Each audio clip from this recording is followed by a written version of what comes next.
So we're going to start up here at the tongue of your unit. At the front here, you've got a powered jack. It's got a light for turning off and on that you can disconnect and connect to your vehicle in the dark. This button on the left-hand side here is going to be an up arrow, which is going to raise the jack, and a down arrow, which is going to lower the jack. Up at the top here, it's got a silicone stopper that you can pop that off with a flathead screwdriver or a pocket knife, and then there'll be a manual crank handle that you can fit down over the top of that if for whatever reason the motor in the jack doesn't work. You do have a manual crank handle so you can disconnect and connect your camper if this ever goes out. Below that, you've got a 7-way connector that's going to hook up to your vehicle, that's going to provide you with your brake lights, your reverse lights, and your turn signals to the back of the camper when you're hauling it. You've got your 2 tow chains here for connections, and then you've got your emergency brake cable that's going to connect to the same point that some of these are, and then if for whatever reason your unit comes disconnected from your vehicle, this is going to pull from a box down here and it's going to lock the brakes up on your unit. Behind the tongue jack, you've got your 2 20-pound propane tanks here. They are fed into the unit by a regulator. This black knob here is going to designate which can it's pulling from, and as soon as you open it and one runs out, you can flip this black knob, open it, you can disconnect the empty one so you can take it to the filling station and get it refilled. Behind the 2 propane tanks here, you have your 12-volt battery that's going to power the unit. This box that it's in is going to protect it from the weather and the elements and any sort of other things that's going to happen to your battery. And it is just cinched to the frame with this strap so you can undo the strap and you can get to your battery. The propane tanks do have a cover that will slide over the top of them. It can secure underneath the 2 tanks with a bungee cord, and it's got 2 dials here that you can loosen up, and you can remove them from you can lift up on this hood here, so it'll give you quick access to your propane tanks while they're connected to the unit.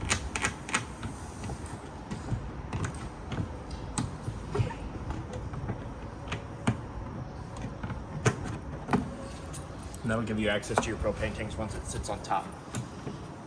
We're going to come right here to the side. This is going to be your tire and loading information. The top sticker is going to show you the PSI and the size dimensions for your tires. The next one is going to show you its capacities and its weights. And the next one down is going to be your manufacturer sticker that's going to have your VIN number and your identification numbers and all that. Your side compartment here is held up with a magnet latch, so you don't have to worry about it falling down and hitting your head. And inside this side, you've got a light that's got 3 modes: always on, always off, and a motion sensor. So when this door opens, the light will come on and it'll go off after about a minute. Your sprayer hose does have a spray gun attached to it, and it's going to fit into the sprayer port that's back here. By just pushing it in, it'll lock that ring in, and you'll immediately feel it pressure if you've got pressure in the line. If you've got water in the line, you'll immediately feel that pressurized, and then you'll be able to, and then to remove it, you just touch back on the ring around the quick connect, and it comes out. As you can see, there was pressure in the line. So, and then when you're done with it, you can just put it back in here. Over the flap. The lock on the side compartments are going to be your 751 key that are going to be on your keys, and this just turns and closes the latch. Below the side compartment, you have one of 4 stabilizer jacks that is a 3/4 inch socket, and on the inside of the other side compartment is the manual crank handle for the jacks and for your tongue jack. You can use a power drill on it, but I recommend a really low power drill, or else you run the risk of doing damage to your jacks. These jacks aren't for lifting and leveling of the unit, they are for stabilizing it alone, and I'm going to stress that till I'm blue in the face. We went over the sprayer port. It is just like a standard air hose fit. It's just a pressure fit, quick connect. Above that is your black tank flush.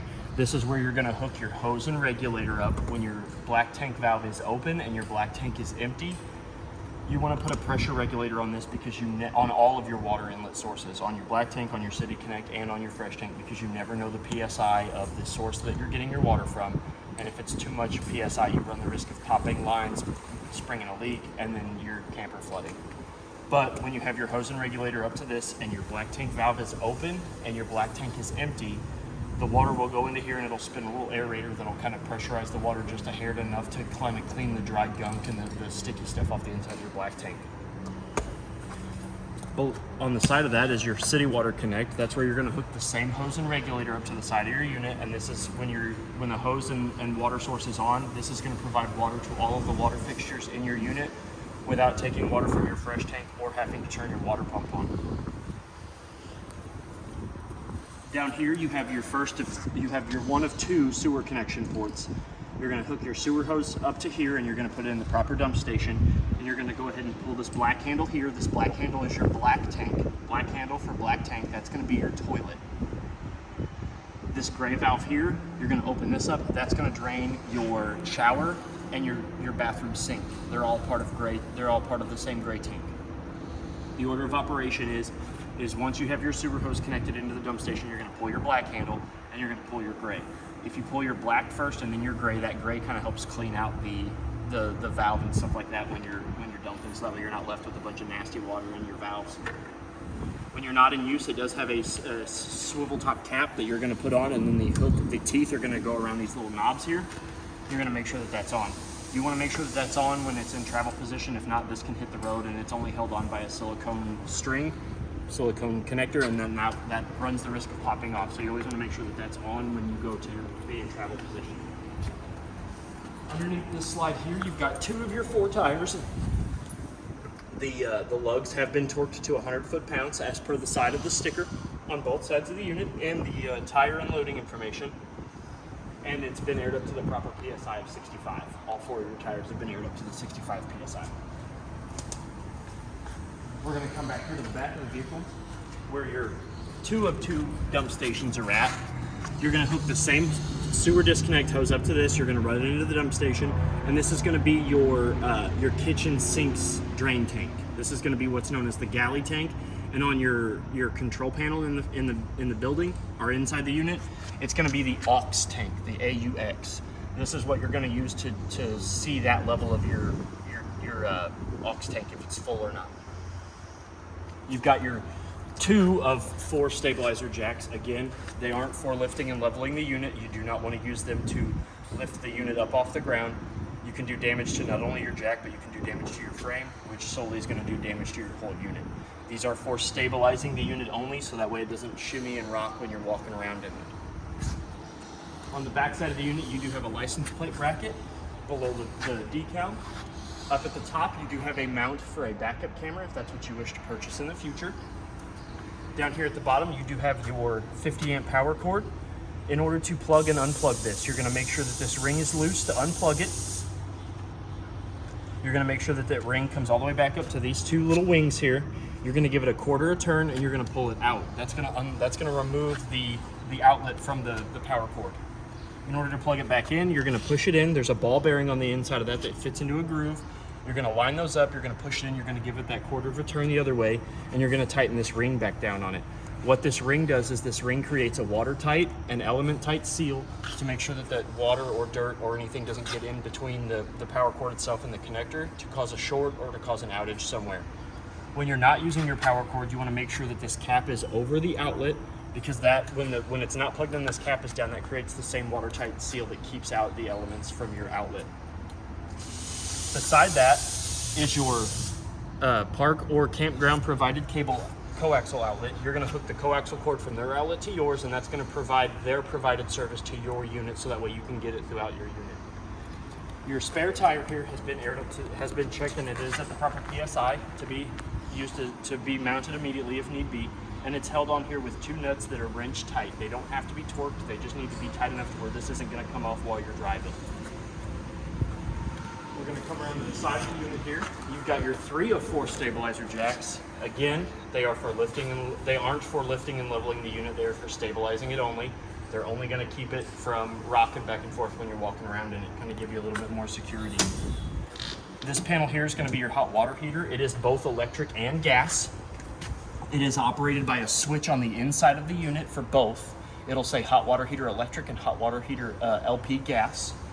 You have below here is a 1 11/16 drain plug. So it's going to be the same. It's going to be a 1 11/16 drain plug. And you can just remove that to drain all the water out of your hot water tank. But you never want to try to light this thing when the tank is empty. You run the risk of burning up your element or doing damage to your tank.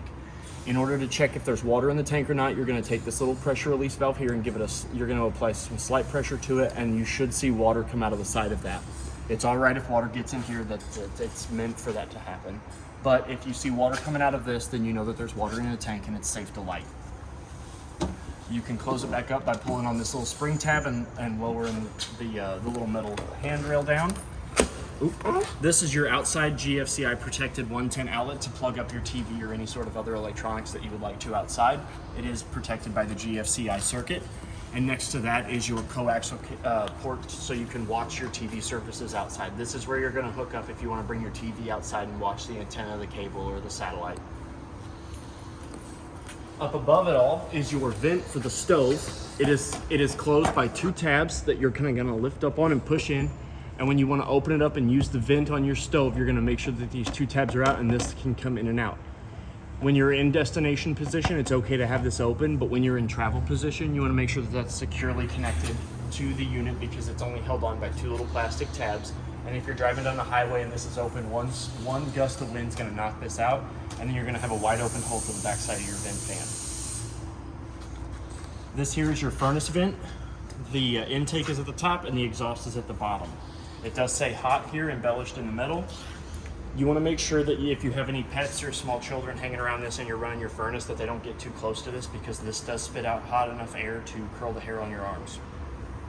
Another investment you can make for this is a mud dauber screen. It's a $20 part that you can buy here, or it's $140 something an hour for us to go up there and fish those mud daubers out. There's something about the smell of the propane that drives them nuts, and they will go up there and they will build houses. And that's another thing that you don't want if you've got small kids or animals around. You don't want mud daubers hanging around. This is your outside refrigerator. It is held up by the same magnet strips that hold up the side compartment doors. It is a 110 refrigerator, so it does work when it's plugged in. So when you get to your destination, this will turn on, and when you get your unit plugged in, this will turn on, and you can use your refrigerator. It is set to the highest cool temperature, so that way when you do come to pick this up, your refrigerator will be ready to be stocked full of snacks. It's gonna lock with the same 751 key that is on your key ring. That's gonna unlock the doors. That's gonna lock your side compartment doors. Below us here is a small hole that you're gonna stick a manual crank handle in to push out and retract your slide if for whatever reason the motor in the slide does not operate. It's gonna be the same crank handle for your jacks. It's a 3/4 inch nut down here. You're gonna line that jack in there and you're gonna crank that in and it'll push that slide in and out if for whatever reason the motor stops working. Next to the refrigerator compartment here is your freshwater fill port. You're gonna stick your hose and regulator in here and it's just gonna sit in there nicely. You're gonna turn your water on. This is where you're gonna fill your fresh tank at. It does have a bleeder valve, so you don't have to worry about back pressure. If any air or water needs to come out, it's gonna come out of this little screened hole right here. You don't have to worry about burping your lines. Again, I'm going to recommend a pressure regulator on the end of your hose. It's something you can keep in your RV, in your side compartment, because you never know the PSI of the source of water that you're drawing from. And if you have too much pressure in that line, it can cause a rupture or a snap in your connections, your hoses, or your lines, or your tank. And you run the risk of springing a leak somewhere. Up underneath the unit, right here, is your 1.5 inch freshwater drain valve. So whenever you are ready to pick up your camper and take it home with you, if you've got a full fresh tank, you can pull on this white knob here and your water will quickly drain out of that 1.5 inch valve. So you're not having to wait a whole long time for your fresh tank to drain. Your other 2 tires on this side have also been torqued to 100 foot-pounds as per the sticker, and they are aired up to the proper PSI as per the side of the tires. If you have any questions about the PSI that's needed into your tires, ask your tires, they're gonna know the best. We're gonna come up here to your 4th and final stabilizer jack. Again, they are not for lifting and leveling of the unit. They're for stabilizing this camper only. You do not want to use them to lift this thing up off the ground. Up underneath on this side compartment that does pass through all the way to the side that we went through at the very beginning, you have your manual crank handle for the tongue jack in case the motor in it stops working. And then you have your stabilizer jack crank and your slide crank. This is going to fit in that little hole that we just went over, and you're going to use this, and that's what's going to allow that slide to come in and out. On the side here, you have another one of those 3 function lights: always on, always off, and motion sensor. Below that is a hookup spot for a TPMS tire link. That way you can always know the TPS of the tires, and you can hook that up too. And then below that is your solar panel readout. That's going to tell you the amount of charge that is going in from the solar panel to your battery. It's going to tell you the amount of voltage that is going to your battery. It's going to tell you the amount of volts that your battery is putting into the unit, and it's at the converter, and it's going to tell you the temperature that the solar panel is connecting, so that way you know that all of that is working properly. It does have 2 USB ports in it too, so if you're ever out here and you need an emergency phone charge, you can plug your phone into that and you can charge your phone. We're going to come to the door, but before we go inside the unit, I'm going to go over your entry steps operation. So your entry steps, if we're going to pretend like we just pulled up to the campsite, so I'm going to put your stairs into travel position.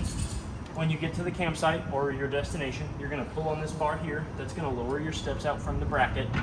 You're going to get your top step and your middle step, and then your bottom step is going to rotate off to the middle step. That's going to give you your secure connections. When you're about ready to camp, when you're about ready to leave and go home from camp, you lift up the bottom step, and then you just lift up the middle step, and it slides gently into the rail, so that way you're in travel position. You do have a collapsible handrail on the side for ease of entry and exit, which when you're in travel position, you want to make sure that it is as close to the unit as possible. That way you don't run the risk of somebody flying down the highway and taking your handle off. We're going to come up in the unit. Before we get too far, one of the 3 most major safety features of the units are going to be your fire extinguisher. And on this one, the LP detector, which is 2 of the 3 most important safety features, is going to be right here on the wall as soon as you enter into the building, or the unit. If you want to test it, which I recommend testing this in the smoke detector every 90 days, you're going to hit this test and mute button. This green light's going to flash orange, and it's going to beep some audible annoying sounds, but those are making sure that you're safe in here. So you're going to hit this, and then the light should go solid green again, and once it's solid green, you know that you do not have any loose carbon monoxide or loose LP. You do have 2 couches that are 2 chairs that do buckle in for their safety and yours while it's in travel position. And then they do recline. There's a tab tucked down somewhere in here that is going to allow you to recline these back, and the footrest will come up, and just like your standard sitting chair in your house, you'll be able to relax nicely while you're inside your unit. They do buckle into the floors. There's an anchor point on either side of these chairs that anchor into the floor, that anchor into the trim, and that's screwed into the vehicle, so that way when you're in travel position, you can buckle these bad boys in just like you would a seatbelt for yourself. Down below that on the wall, hidden by the chairs, you've got a 110 GFCI protected outlet, so that way you can plug in a phone or whatever else it is you're going to be doing while you're sitting there. And that vent next to it is going to be one of the mini vents in your unit for the furnace. All of those black rounded vents there are your furnace vents. They do that so that way you know the difference between your air conditioner vents, which are these white louvers, and the black louvers that are going to be on lower to the floor for your heat. The big black panel here is the brains of your unit. That is the control panel. So we're going to go ahead and turn the awning. We're going to go ahead and turn the cabin lights on first. That way we have a little bit of light in here. That button is going to be your cabin light button. And that's going to turn on all 3 of the lights. This one here was off in the off position when I turned that switch on. But if I turned it off and I hit this button again, all of them should go off, and then all of them should come back on again. If for whatever reason you hit this button and one of these 4 lights isn't on, you always want to make sure that they are in the on position for this light switch to be able to control them. We're going to come back over here to this white square option here. These buttons here are going to be your battery, which as long as the unit is plugged in, it's going to read that it's got a full charge on it. The next button here is going to be your fresh tank, which is going to read this side. The battery read this side. Your fresh tank is full. I wanted to show you what it looks like when a tank is full. Your fresh tank is full, which I will drain before you pick up the unit. It's going to read the 1/3, 2/3 full, and you can click this button here and it will show you the level of your tanks. Your black tank 1 is empty, which is going to, if the tanks are empty, it's going to illuminate that round button at the bottom that says empty or low. Your gray tank is going to be your shower and your bathroom sink. Black 1 is going to be your toilet. Black 2 is not used in this unit, so it should always read empty low.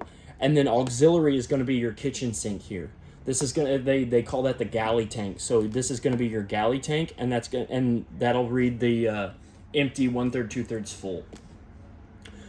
You've got your 3 buttons here that are blue and they illuminate when they're on. So this first blue button is going to be your water pump. When you click this button on, it's going to light up blue and then your unit's going to pressurize. So you're going to hear that water pump engage and you're going to hear it thump and bump as it tries to evacuate all the air out of the lines. After a brief moment, it should stop the thumping and bumping, but if it was to continue the thumping and bumping, open up your water fixtures and let that air escape, and then it should cease the thumping and bumping. The next button here is your water heater on LP gas. So if you click this button up, you're going to see this DSCI fault light up. It's going to light up for about a minute. It's going to turn off, and you're going to hear the clicking of the pilot light on the outside of your water heater compartment try to light. After about 3 to 4 clicks, it's going to turn off, and it should light up. You're going to want to make sure that your propane tanks are open before you do this, because it does draw gas. But if for whatever reason the pilot light doesn't light, this DSI fault light will come back on, and after about a minute, it'll kind of go back off and try to reset. It will do that about every minute if it doesn't light until it lights. The next button here is going to be your hot water heater on electric. So if you don't want to use your gas, you can heat your water heater on electric.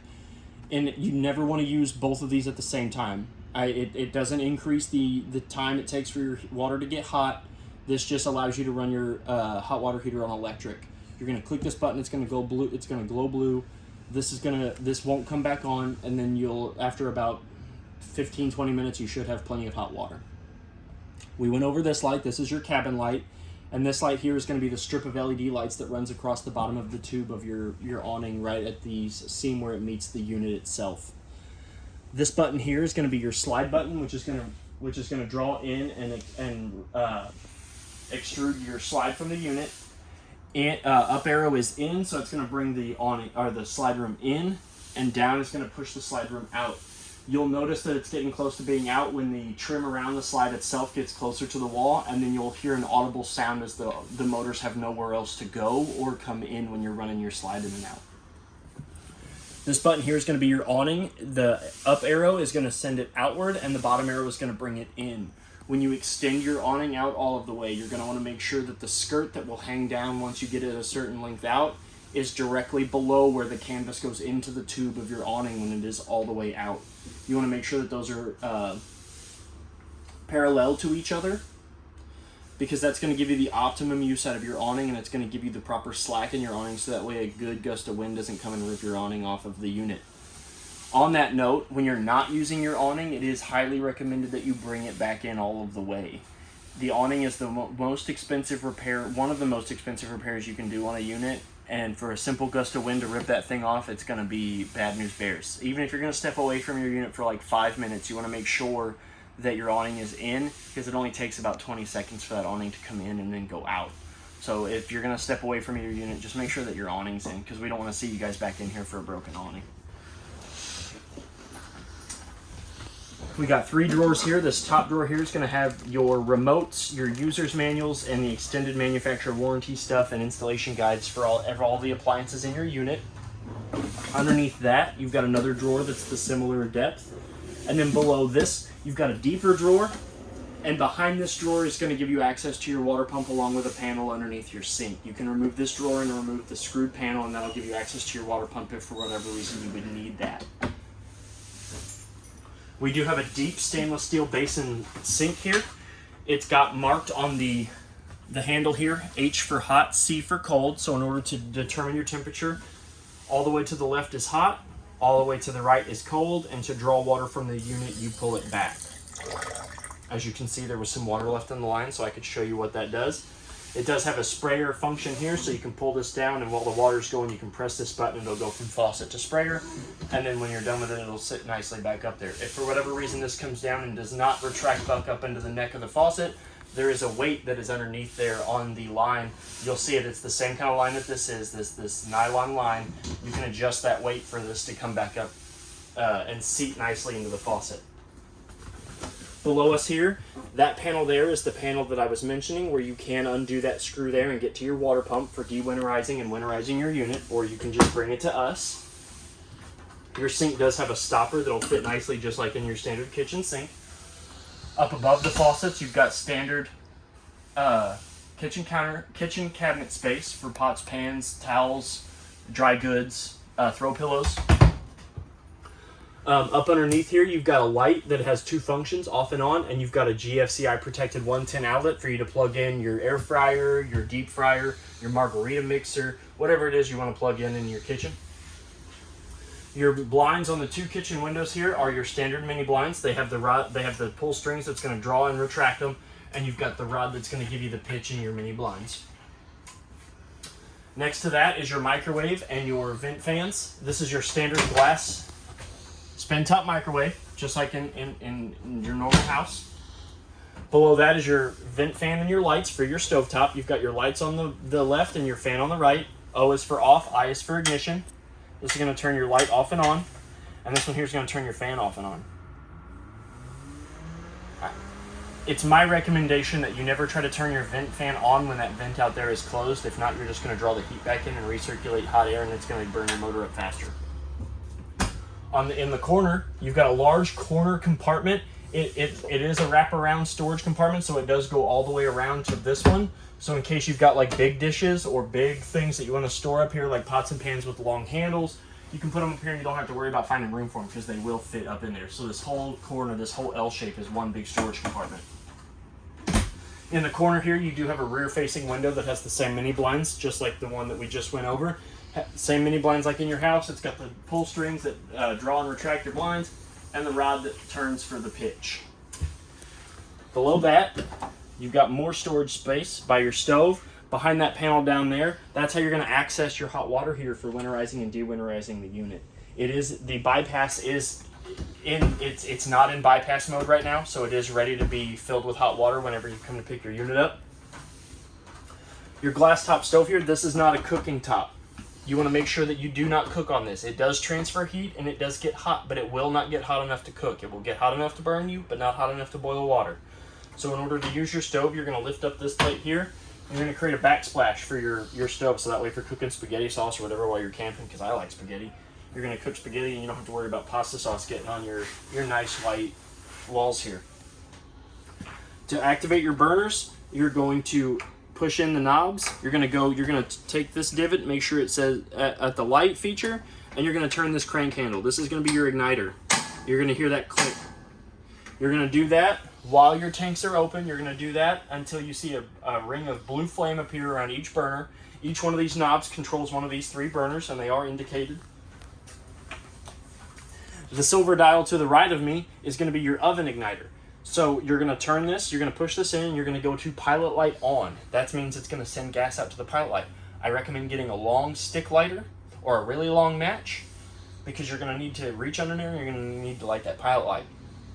Once you have that pilot light lit, you can turn it from pilot light on to the desired temperature, and once that pilot light is on, you'll watch the runner down the elements shoot down in the blue flames like a propane flame will.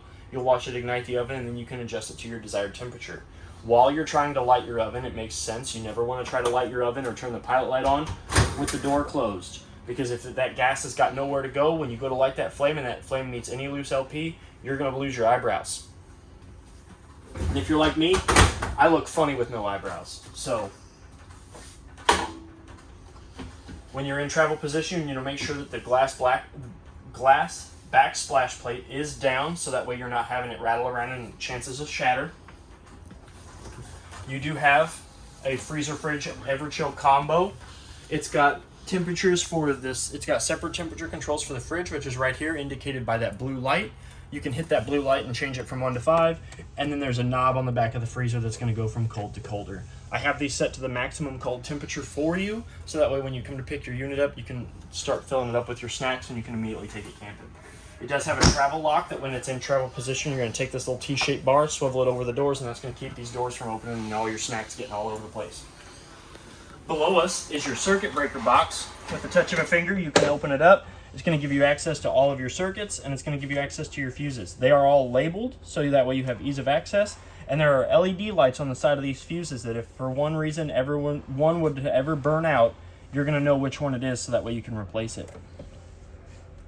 The GFCI one is going to be right here, so if for whatever reason your GFCI outlets aren't working, you can come and you can trip this, and you can, if the master one in the bathroom doesn't fix it, you can flip this switch here and that'll reset your GFCI breakers. The black louver next to it is going to be another furnace vent. And beside that you've got ample pantry space for dry goods, cereals, throw pillows if you're like me and you like throw pillows. Trey loves throw pillows. It also has a 3-function light, always on, always off, and motion sensor.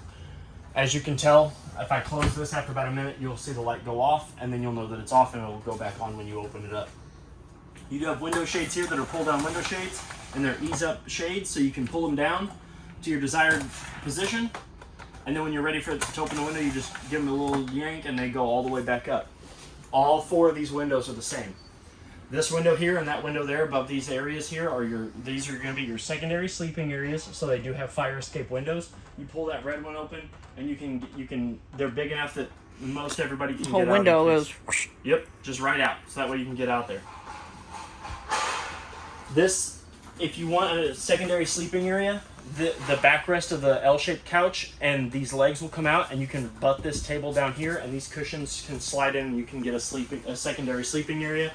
And that couch does fold out to make a 3rd sleeping area, or 1 big sleeping area. And then this piece actually can also flip around and go in here. Yep. And you can have a big dinette area. You can have the dining. You can have an L-shaped seating. This is really neat, and I kind of wish they'd make these for my house. Me too. I'm kind of like a fan. To have. We're gonna move over this way. Oh, nope, you don't have. Yeah, you do have lights. So under your slide, underneath this paneling, you do have 2 manual push-button lights. They aren't powered by a switch. They are manual, so if you would like lights in there, that is, yeah. There we go. You got to make sure that these go off when you're done using it, because there's no light switch that's going to control these 2 lights. And again, they just have a little button in the center that you press and it turns off and on.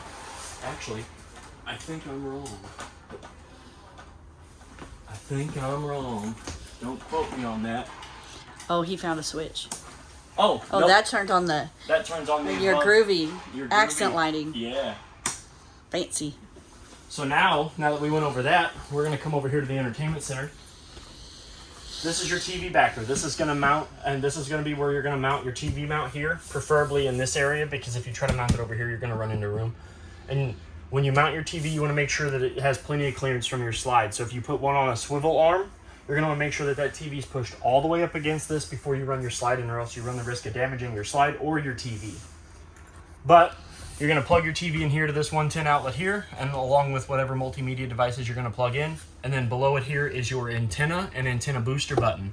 So this is going to be where you're going to hook your coaxial cord up from the wall to the TV. That's going to provide you with your cable, satellite, and antenna. But in order to draw antenna, you're going to want this light to be on by pressing this black button here. If the light's on, you're only going to get antenna.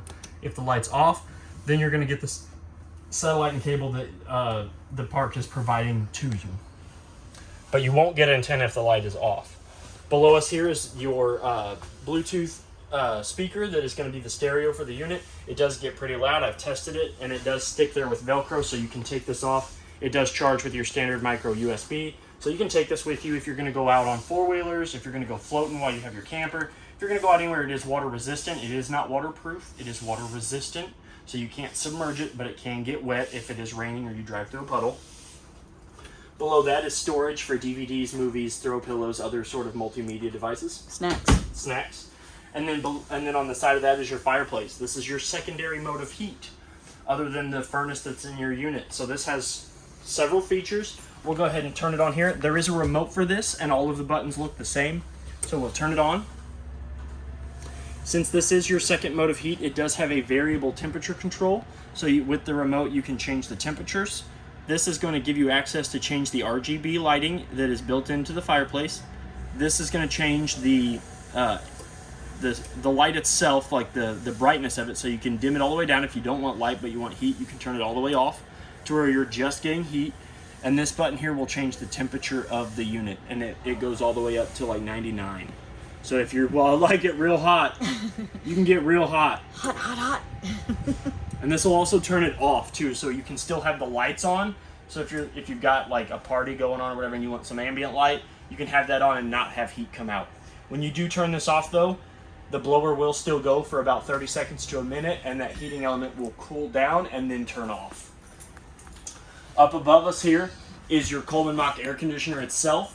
It's got 2 omnidirectional flow vents here. You can open one and you can close one, or you can close them both. And if you close them both, more airflow goes to the louvers throughout the whole unit. So if you're trying to sleep in the master bedroom and you want more temperature, you can close both of these, and your entire unit will get a little bit more air pressure to it. One thing I will tell you is that the cleaner your air filter is in your air conditioner, the better it will work. And by doing that, you can put some pressure on these two tabs here, pull these down. You've got one here and one up underneath this panel, and they're the exact same, so you don't have to worry about which panel's which. But you can take these down, you can wash them with soap and water, you can let them dry, and you can put them back up there. But the cleaner those are, the better your air conditioner will work.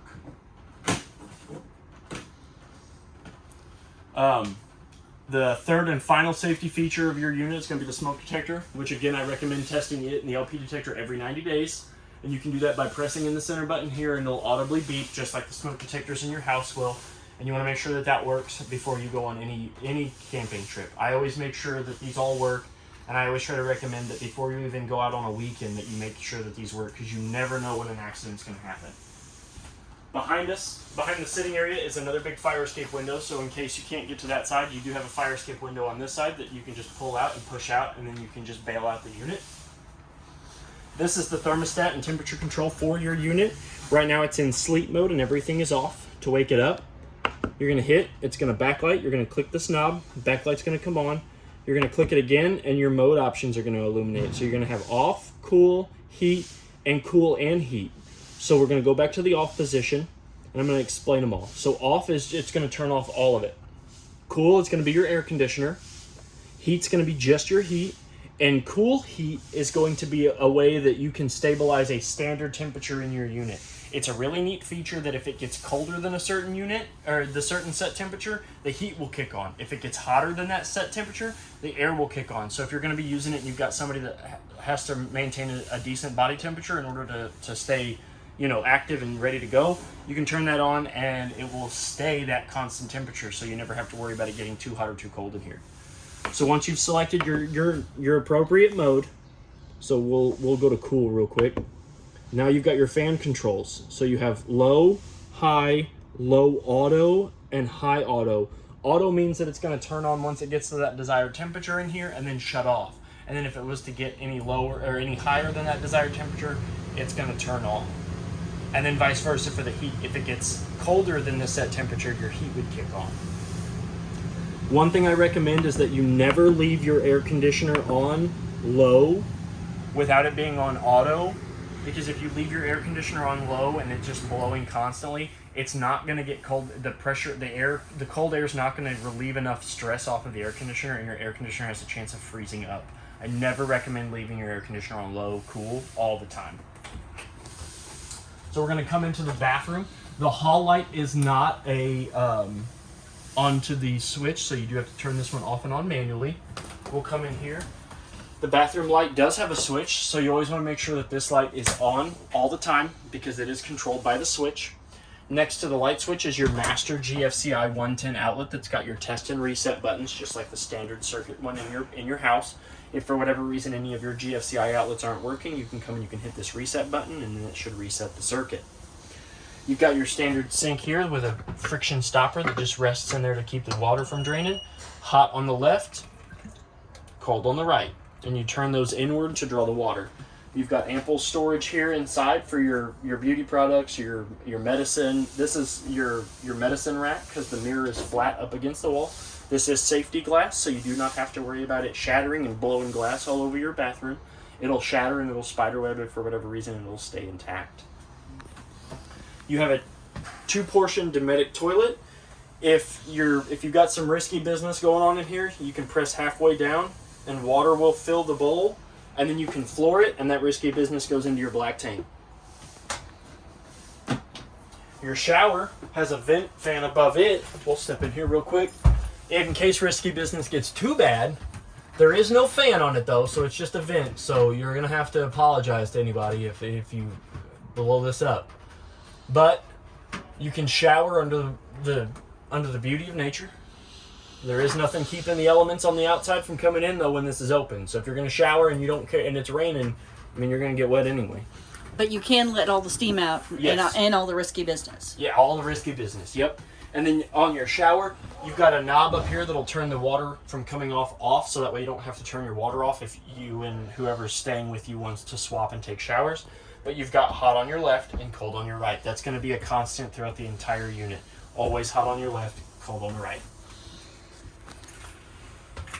You do have space up here for towels, more beauty care products, shampoos, conditioners. That's where I would put it because I'm tall and I don't like to bend down. And then you've got a towel rack here so you don't have to throw your dirty wet towels on the ground while you take a shower. The door does have a lock on it, which is nice because when I'm in the bathroom, I don't want people coming in on me. It's vulnerable. So I can't come in and, throw cold water on you. No. So we're going to come into the bedroom. The light in the bedroom is manual. It does not have a switch, so you do have to turn it off and on. You do have a secondary air conditioner in here, which is going to be cold only. It does not have a heat source. It is controlled by this thermostat here, and you'll know if it has heat by if I go into the mode selection. You can turn this on, but if you hit this, nothing will happen. Nothing will turn on. Your furnace won't turn on. It'll only be cool. And it's got the same features, except it doesn't have auto, which is another reason, as another telltale sign that it doesn't have heat. If it doesn't have auto, it doesn't have heat. But again, the cleaner these filters are in here, the better this is going to work. So whoever's staying in here wants it real nice and cold, they can crank this bad boy on, not low. You don't want to leave it on low, but can crank this bad boy on and it can cool this place down. So if you want to escape the heat like it is today, come in here, crank it down to like 35, and you'll be living in winter wonderland. The windows in this unit are in the master bedroom are friction pull down shades. They're going to stay where you put them. Fire escape window. That one's not a fire escape window. So in order to activate your fire escape window here, you're going to pull this red lever out of the saddle. You're going to push it out. You're going to grab this and you're going to yank that screen out. You can dive out the window in case things get happen, or in case the risky business comes in here and invades your privacy. You're going to seat that back in there. Underneath the mattress, you have storage. You have a slide top storage that's got side access. There's no doors that are going to keep the things on the side of it though, but this top has a slide top lid that you can put other things on here, like if you've got a small blanket or other throw pillows you can hide in here, or your snacks if you want to hide your snacks in here from the kids. If you're like me, I've got snacks that only Dad can eat. You do have ample closet space. The top rack, for some reason, has a coat hanger rack. In case you want to... I think the shelves are removable. Yeah, they are. They do come out. So if you don't want all this closet space, you can remove those. You want a big closet instead of shelves. You do have a TV mounted bracket here, so that way you can put your TV here. And it does have a 110 outlet and a coaxial outlet. This outlet here is going to power off the same button that the one in the living room does. So if you're going to try to get antenna channels in here, you're going to make sure that the button out there is turned on and vice versa, off for cable and satellite. Does have a furnace lever down there, so that way you can provide heat to this room if you need to. On the sides of the walls, so this cabinet and that cabinet on either side of the bed, they are mirrored. So there are USB ports on either side, so you can plug your phone in and not have to worry about using up the 110 outlet. If we open up the cabinet, it does have a 110 outlet here with a cutout in case you do have to sleep, or somebody that is staying with you has to sleep with a CPAP machine or an alarm clock or something else. If I was going camping and had to wake up early with an alarm clock, I don't know if I'd want to go camping. Same. But you can have ease of access to get into your little cubby. It does have a hanger rack up here, so you can hang up your clothes and worry about them not getting wrinkled. And then you do have storage above the bed for decorations, throw pillows, more blankets. And you have one more light. And you do have one more manual light above the bed. You guys are going to have to fight over whether it's going to be on or off, though, because there's only one. So if you want to read and the other person wants to sleep, you guys are going to have to play Rochambeau for that. Right. Rock, paper, scissors, lizards, Bach. I think I've gone over everything. If you have any questions or concerns, please feel free to reach out to me here. My name is Trey. I'm here at Parkland RV. Happy camping and good luck. Thank you.